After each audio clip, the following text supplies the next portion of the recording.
Meanwhile, we kick this hour off looking at China and the U.S. Public hearings are getting underway today as President Trump's plan to slap tariffs on an additional $300 billion worth of Chinese goods continues to be scrutinized. Blake Burman is live at the White House this morning with more on that. Blake, good morning to you. Indeed, and Maria, good morning to you as well. It's going to be a week's worth of hearings that the USTR, the U.S. Trade Representative's Office, will be a part of as they listen to appeals from the business community as to what the next potential batch, some $300 billion worth of tariffs against China, could mean for them. However, this is merely an obligatory part of the process, and the timing here is not coincidental because those hearings are going to end at the beginning of next week.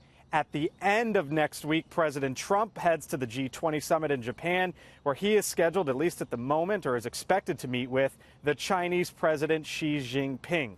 However, over the weekend, the Commerce Secretary Wilbur Ross cast doubt on that meeting leading to any sort of major breakthrough. As Ross said in an interview, quote, "I think the most that will come out of the G20 might be an agreement to actively resume talks. At the presidential level, they're not going to talk about details of how do you enforce a trade agreement."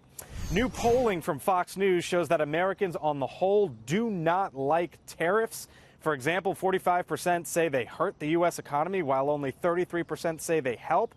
46% say they are either extremely or very worried that tariffs will make the products that they buy more expensive. Only 18% say they are not worried at all. The good news, Maria, for President Trump in this polling is that 57% of Americans say they feel optimistic about the state of the economy, well above those who are pessimistic.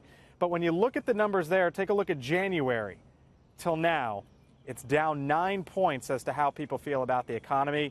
Potentially, Maria, tariffs playing a pretty big role in that sentiment. Maria?